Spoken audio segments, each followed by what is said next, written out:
This is a special coverage of the Zimbabwe elections, and to talk more about the Zimbabwe elections, we're now joined by Tinashe Jonas, or rather Tino Mambeu from the Zimbabwe Exiles Forum.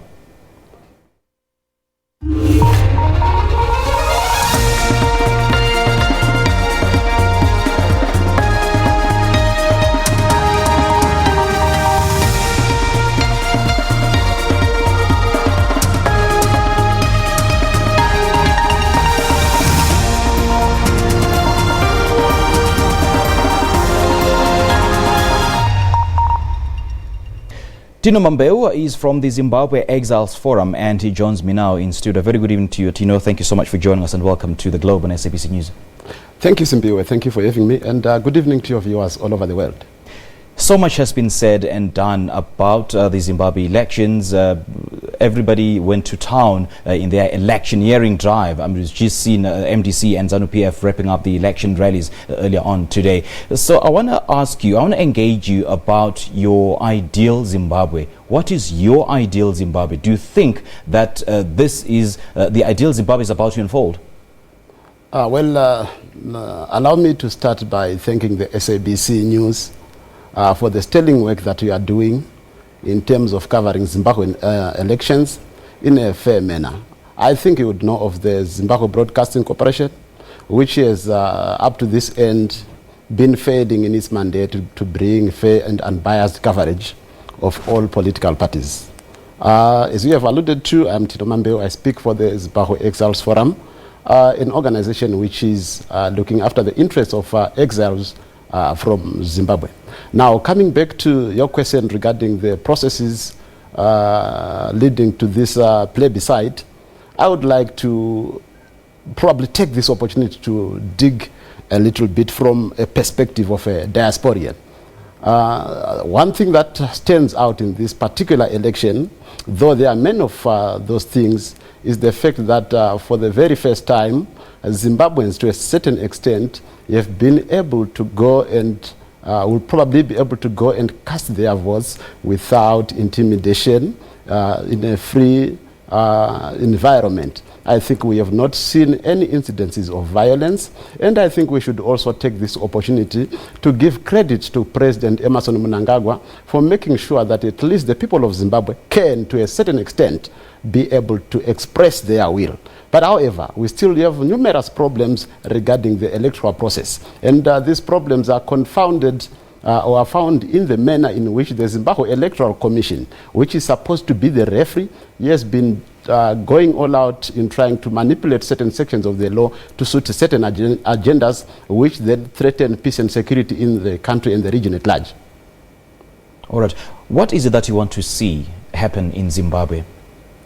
The biggest wish of any Zimbabwean is to be able to stay in the country freely without being intimidated, to be able to enjoy the wealth that is provided for by the country. Our natural resources, the land that was given to us as a natural gift from God and the ancestors, that is the biggest wish we have. And from a diasporian perspective, I would wish to be able to cast my vote from any place that I am in. And that is one thing that the current government or the current administration of our President Emmerson Mnangagwa has been unable to offer us. And we feel very saddened about that. But however, I must tell you that the people of Zimbabwe from the diaspora have been crossing over the border. I have received numerous calls and I have received numerous communication regarding people going to Zimbabwe to try and cast their votes. And I tell you, this election is a choice between the old and the new. It's a choice between ZANU-PF former and the new administration of Nelson Chamisa. And people are very, very excited to be able to chart a way forward.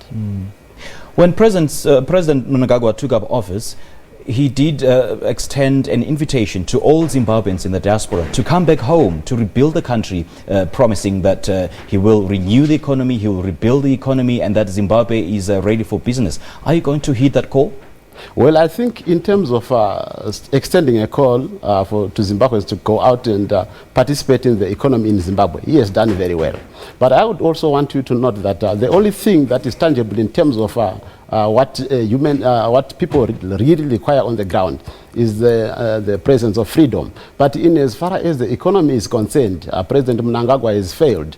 I think we have seen that since he took over, the cash crisis has continued to worsen. The availability of cash in the banks is becoming a problem. And the value of the bond note, which was at that particular time towards around about 1:10, has actually tumbled to 1:2, and that is a 1:2, which means that if you need to get $100 cash, you might have to pay 200 in bond notes. So in terms of the economy and management of government and fighting corruption, I think Mnangagwa has fallen short of that. And that presents us with a very, very big challenge. And, you know, it's what we are judging from. And I think the people of Zimbabwe have preferred to wait and watch the proceeding. And at this particular moment in time, we might see something happening. And I want to believe that the people of Zimbabwe will vote for a government of their choice. I don't want to preempt whether President Emmerson Mnangagwa has actually been successful in rebuilding the economy. I mean, you've just highlighted one of his misgivings in his leadership. But then let's not forget that, for instance, the tourism figures reports that the foreign visitors to the Victoria Falls, for instance, have jumped to nearly 50% in the first quarter of this year as compared to the first quarter of last year. And of course, the gold sales amounted to $151 million in earnings. That is a 10-year high. And the international community is warming up to Emmerson Mnangagwa. Well, thank you very much. I think the people that decide the fate of Zimbabwe is the Zimbabweans, generally so.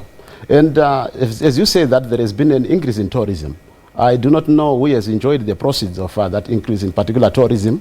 And as you mentioned that there has been an increase in the amount of gold that has been sold. I do not know, as I have said to you, that since November, the cash crisis has continued to worsen. So those areas that you seem to highlight, to a larger extent, have not benefited the common man on the street. Hence, you found out that as much as he is in office, there have been people coming down to South Africa. There have been people continuing to leave the country as a result of the toughening economic situation, the failure by the government to bring medicine in the hospitals.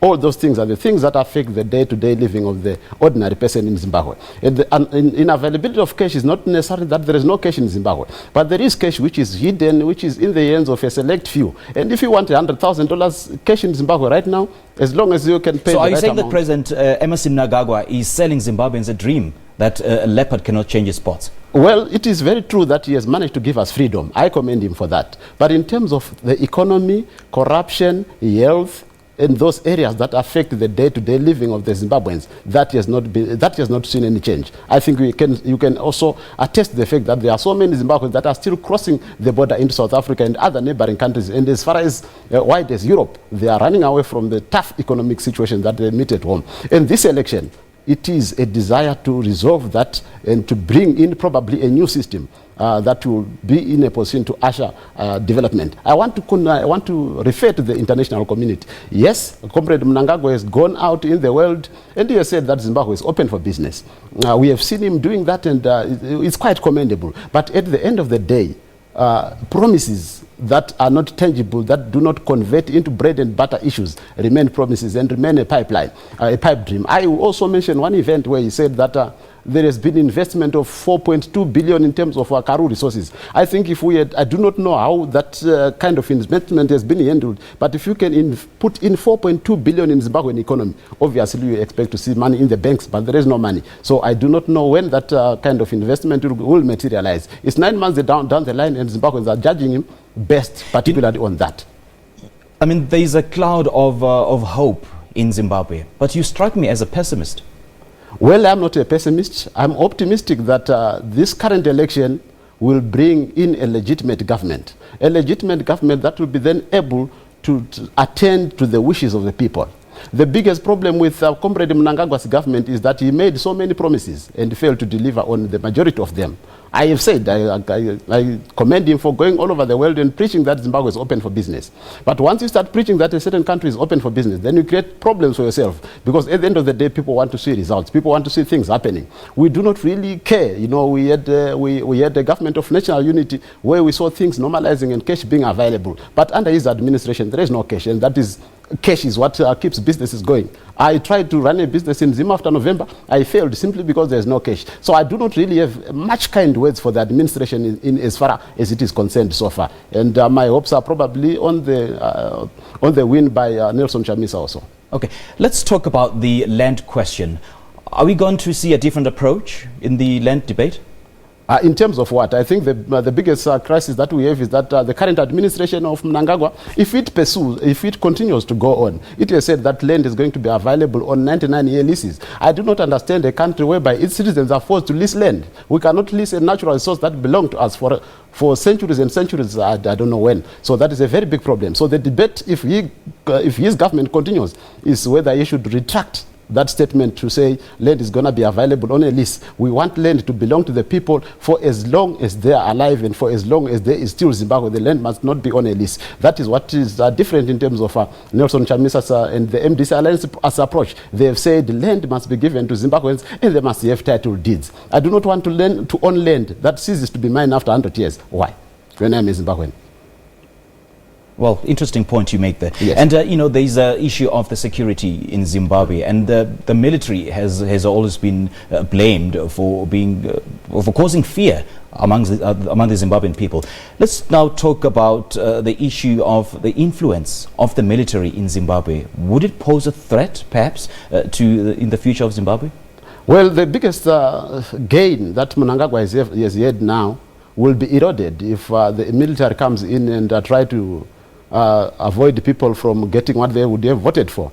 I want to think that we refer to a situation whereby Nelson Chamisa might win the ballot and the army might want to interfere. That would be a biggest disaster. I think, in as far as Mnangagwa is concerned, the mere fact that he has given us an environment that is conducive for holding elections, I think that is fair enough. He's already a hero. But if the army is going to intervene with the will of the people, then we are likely going to see him as a villain, and I don't think he wants that. So it's better for the army to stay in barracks, and it's better for the police to continue doing what they are doing and make sure that the people of Zimbabwe get to see the president that they wish to have. And judging from the numbers, I think you should also have seen the Afrobarometer report, which says that there is now a 3% gap between the incumbent and Nelson Chamisa. That shows you that Chamisa is on the rise, and the rallies, I think, they are something to really look at considerably.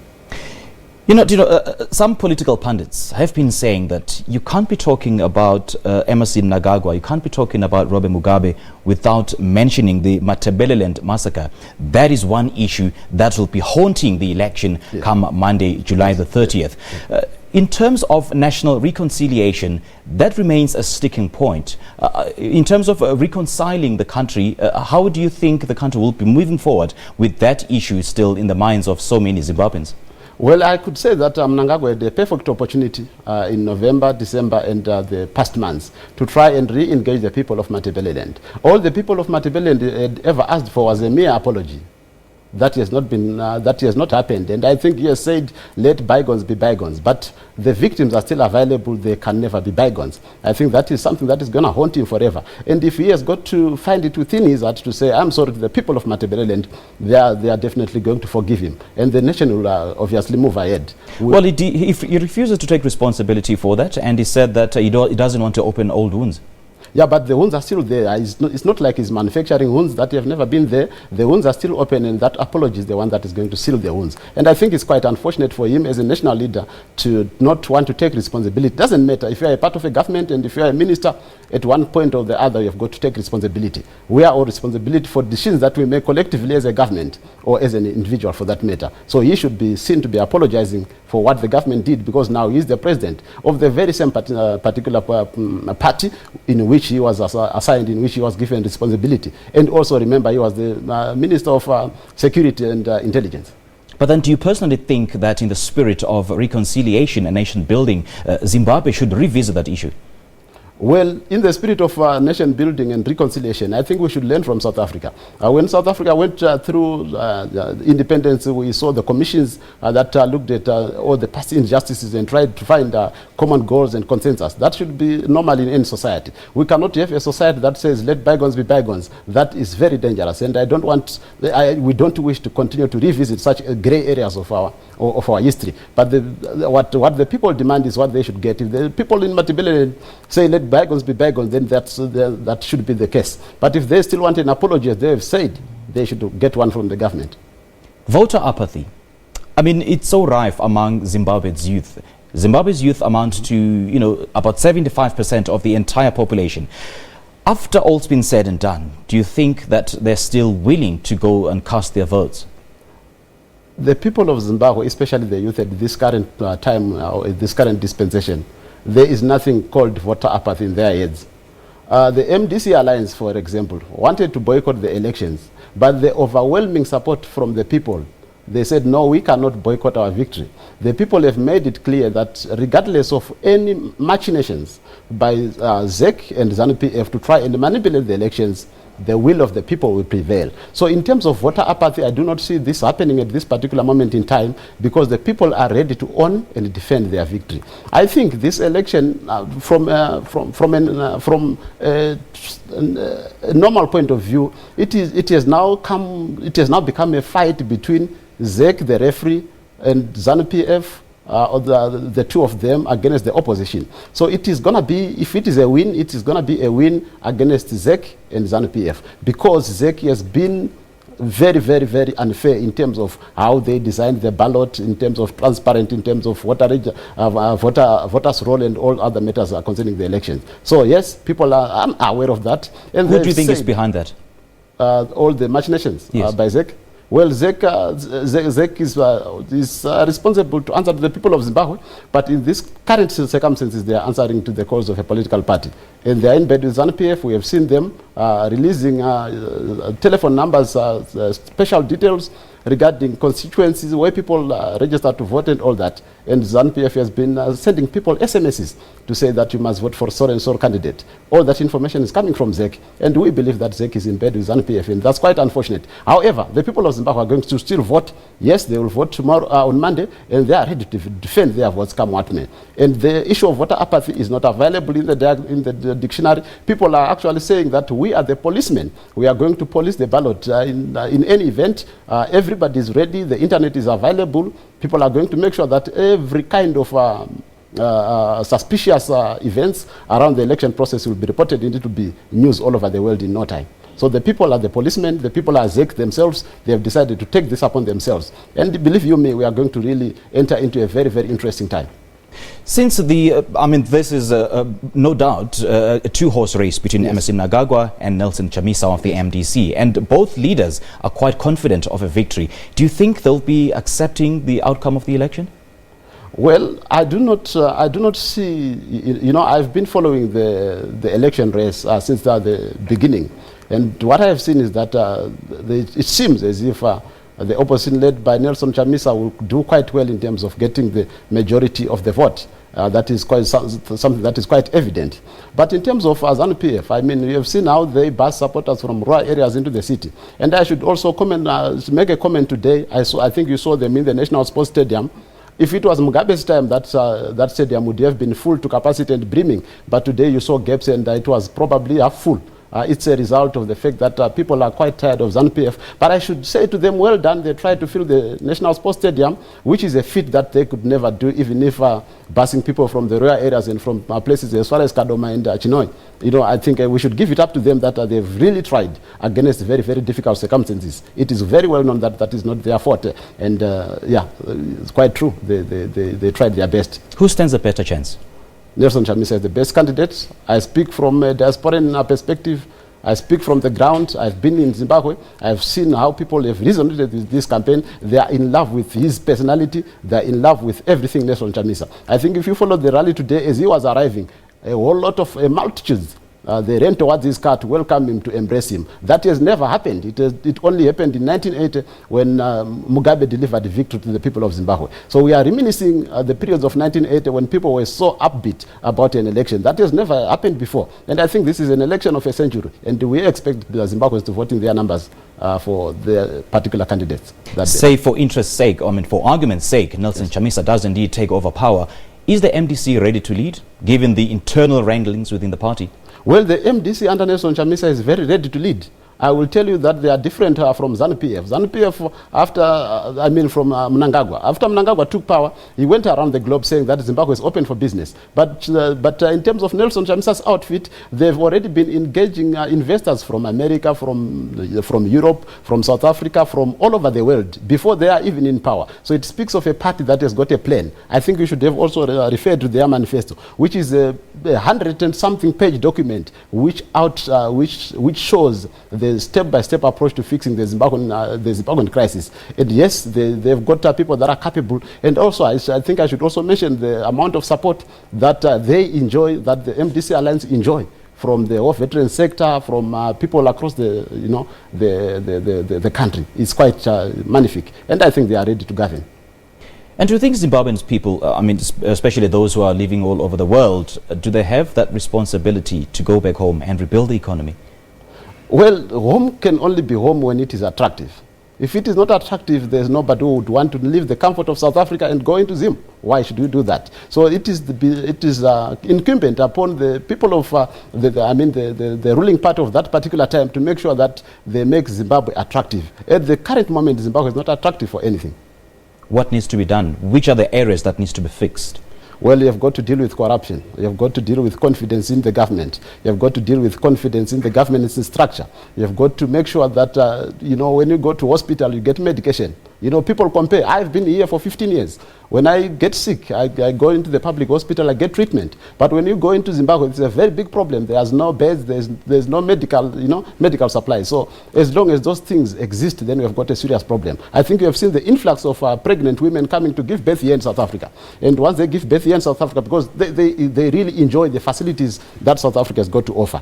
So we have got to make sure that there is health problems sorted out, there is money in the banks, people have got proper education. That is possible, but with the right kind of government in place, it can be achieved. Tino Mambeu, thank you so much for your time. I appreciate it. Thank you. God bless you. That is Tino Mambeu of the Zimbabwe Exiles Forum based here in South Africa, and we'll continue our conversation about the Zimbabwe elections after the break. Don't go away.